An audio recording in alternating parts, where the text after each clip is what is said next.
What's poppin', gamers? WQ here, guys, the world's sexiest speedrunner of all time. Gamers, make sure to subscribe, like, comment. We got some big news stories for you guys. Some big announcements, gamers. And I'm not talking about my nuts. Alright, dude honked at me, okay? It's because he was probably whacking it in his car as he's driving. That's not safe, guys. Don't do that.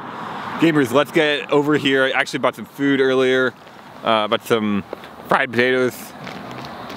You know, you already know how it runs. Bro, is that a JoJo reference?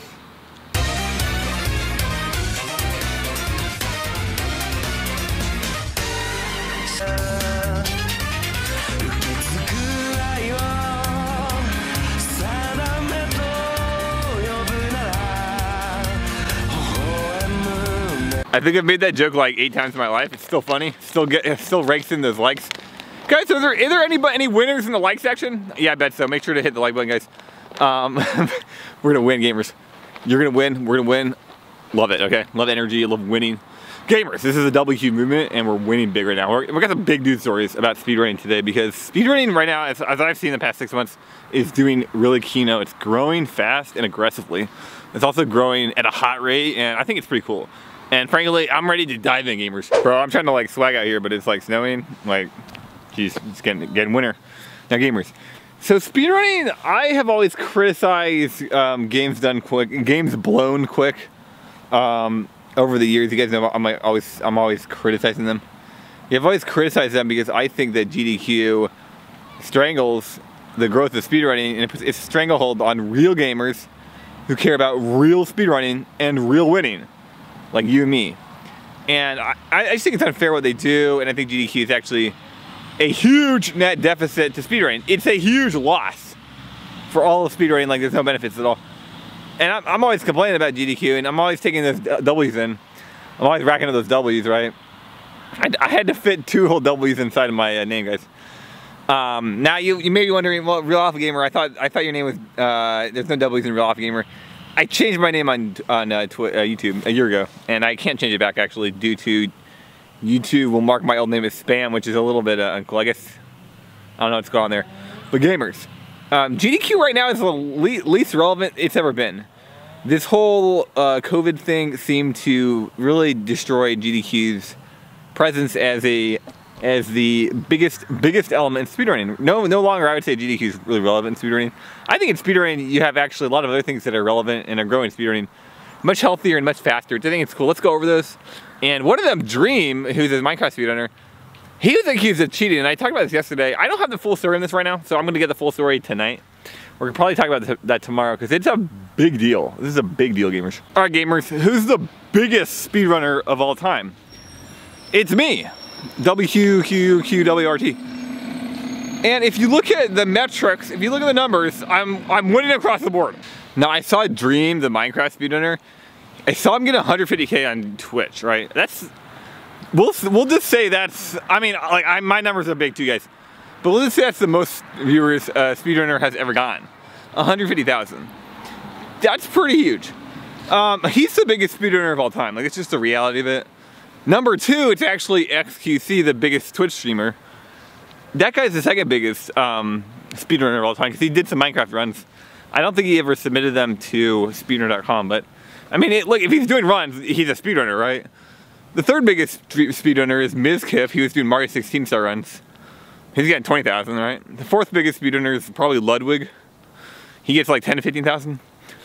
The 5th biggest speedrunner, I would say, is Clint Stevens. Now, you may have noticed a trend here. Like, if you look at these guys as core speedrunners, the only core speedrunner here is Clint Stevens. He's 5th place, and that guy is not seriously speedrunning anything in like 5 years, 6 years, but I do think Clint Stevens qualifies as a core speedrunner in every metric, right? And I think him prioritizing the stream is fair game. Nobody's gonna blame him for that. But these other guys aren't core speedrunners, right? They're streamers, and then they happen to speedrun and get these crazy numbers, which I actually support because none of these guys are trying to pigeonhole speedrunning into one type of thing. None of them are trying to control people's thoughts or control the narrative on what you have to think and what you have to do in order to be successful in speedrunning. All of them are trying to have fun. All of them are trying to grow their brand. None of them, I think are a real dredge on society and on speedrunning, unlike Games Done Quick. So I actually think this is great. And another interesting thing here, if you look at the metrics for the growth of speedrunning, and a year ago I said speedrunning is dead. Look, I think competitive speedrunning is basically completely dead. Except for my world records, which are still at the top. I, in fact, got into Guinness Book of World Records. Guinness World Record holder here, guys, WQ. So clearly I'm winning there. Now, gamers, I still buy that. But if you look at speedrunning as a brand, and if you look at speedrunning as a term, it's actually the highest it's ever been. It's literally the biggest it's ever been, ever. That's pretty epic. All right, guys, I'm actually here on campus, and here's the, here are all the students on campus, guys. Guys, here's all the link to past leaderboards. I made the same joke actually in 2019. So, recycle, reuse, reduce, neighbors. Here's the thing about speedrunning right now, and the competitive side of speedrunning, and what's happened the past 6 months with all these like huge streamers. League of Legends went into a competitive death in League in like 2015 to like 2017, 2018, maybe 2014. It started to decline. It basically died, and then it actually is starting to re-rise again. It's starting to rise back up, and it's starting to be bigger than it used to be. The competitive scene in League right now is way bigger than it used to be. It's more competitive. There's significantly more money, and there's more infrastructure, and there's new people that are being interesting and popular. So even though right now speedrunning competitively died, you're in a speedrunning competitive death right now, I actually believe and think that it can revive. I do think what you saw in the past 6 to 8 months of speedrunning is maybe a good sign of that in the future. 12 seconds later. Yeah, gamers, I actually made this and put it on here.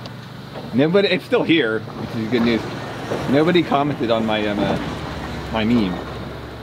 Are you guys asleep? I like how these people posted something and they explicitly did not cover my meme. So appreciate that, the Live Together crowd. Really appreciate that. But yeah, how do you guys, did you guys not catch that or something? At any rate, guys, yeah, we're here at the propaganda poll, and I just wanted to show you that. But it's funny too, because a lot of you guys don't know this. There's actually a second propaganda poll. There's actually 2 propaganda polls, and I know that's gonna freak some of you guys out. You're like, I thought there was only one. It's special. It's unique. But now there's a whole second one that we literally never go to. I've never been there. I don't look at it. I don't check it out. But it's a thing. It's definitely there. So make sure to like this video, comment, and anyway, let's go back on track. Back on track on the topic. Yo, what's poppin', Gamer Squad? What's up, W family? Make sure to subscribe to become a winner right now, guys. We're changing the world. We're doing it through no excuses, hard, aggressive accountability, a real gamer mindset, a winner mindset, okay? A unique winning mindset, gamers. And we're here at the Big O, and I think it's empty. I think it's completely empty because everything's in lockdown, which is a shame because it was fun going in there. But it'll be open in the future, so. Let's get back on track, gamers. Let's get back on topic. I'll actually show you what I'm talking about. Right there, gamers. And you can't go inside. The doors are sealed shut. They actually bolted them shut. Okay, so I've learned something in the past 5 years. I've learned something where I learned that usually when things are huge and they have good energy and they're winning, and even if they don't have the correct result, or they're not like visually winning as much as they should, later down the line, there's this like ripple. There's this like success ripple. And so sometimes it just takes a while. I really do believe winning stuff will win long term. But yeah, you need to wait for that ripple to happen. And I think we're gonna see that in speedrunning right now. I think the past 6 to 12 months of success and bigger streamers speedrunning. Like, consider Dream, who streams Minecraft to 150,000 people, and then it submits his world record that he got. And by the way, he was accused of cheating in that, which we'll go through that. It's a very funny case.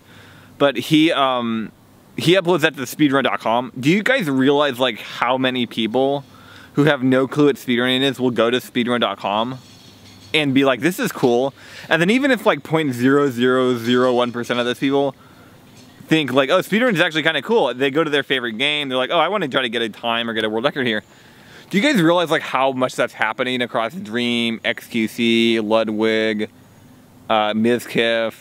These guys that don't speedrun, they don't have speedrun audiences. Like Clint at least has a speedrun audience. There's other people as well. It's gonna create this ripple, this long-term ripple, and I'm hoping that competitive speedrunning goes through a renaissance period. I hope it actually grows again and becomes relevant again. In League of Legends, in like 2016 or 2017, if you were not relevant in like 2010 to 2013, you were just never gonna be relevant. Like you were just irrelevant. Nobody cared about you. It didn't matter what you did. Like there was pros that had like 2,000 Twitter followers. Like nobody cared. And actually there's a lot of pros that had like 1,000 or 2,000 Twitter followers. Like these guys were completely irrelevant. And they would still play in LCS, and they would still go into the, you know, big stage. Nobody cared about them. It went through a competitive death, and that actually stopped being a thing a few years ago, like 2018, I think, when it really started changing. Now you have like League of Legends people, you know, casters, content creators, the players. They're actually growing on Twitch. They're huge on Twitch. They're growing on Twitter. They're getting big on YouTube. Like it's becoming a thing again. I'm really hoping that happens to speedrunning. It happened to Melee. It's happened to other things in the past too. I'm really hoping that speedrunning can thrive again through this. And I think this past year of successful streaming and the break the record thing on ESA was huge. Keep in mind that was huge. I think it is going to have a positive effect. Yo, it's poppin'. WQ'd, guys. I want to read some comments, and then we're going to go home. But yeah, let's read some comments. These ones are pretty funny. You guys, Burger Bobby says, "Nah, bro, is that Dragon from the streams?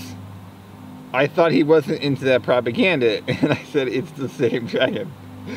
I'm trolling, it's actually not. Yeah, I'm just trolling, but I know Burger Bobby's gonna think I was serious, so you got pranked, dude, and then tomorrow, I'm sure you'll see the truth. But you got pranked, dude. Our guy named Kongbuster said, "Everybody's Ganger until the lawyers start coming out. I love those vlogs of yours, keep up the amazing work, amigo." Yeah, dude, appreciate it a lot, man. I would love to go into this topic more, because the past, like, I mean, honestly, I think the past 2 years have been kind of like, what's been going on? Like, where are we at? And right now I'm feeling more motivated and dedicated than I have the past 2 years, and I have been so unstable and inconsistent with this stuff that, you know, I don't even want to say that. Like, honestly, I think we should just make videos. And if I am consistent vlogging, then let's go there. But yeah, I would like to get more of that in a future video. The vlogging, at the end of the day, I decided that I think the vlogging's more fun than the video essays on YouTube that there's so many of, and then also it makes me feel better. Honestly, I feel better on a daily basis if I go outside and vlog and make a good effort, and I think you guys feel better too. So I want to promote some winning right now, some good effort, some no excuse mindset. Like frankly, if I'm in a make an excuse mindset, if that's my mindset, which it never is, and I make a vlog, I actually feel worse. Like, I don't feel better, I actually feel worse. So I really need a no excuse mindset, which is easy. Fortunately, I only have that mindset. So the vlogging is like really nice, and it's just heartwarming. It's just nice to see people outside, no propaganda, no memes, no, you know, this thing doesn't matter, this thing, this and that. Let's just focus on winning and success and just smiling at people. Just getting other people to feel good about themselves, just making me feel better about myself. And like, that's something it's hard to do online. It's very easy to do in person, so.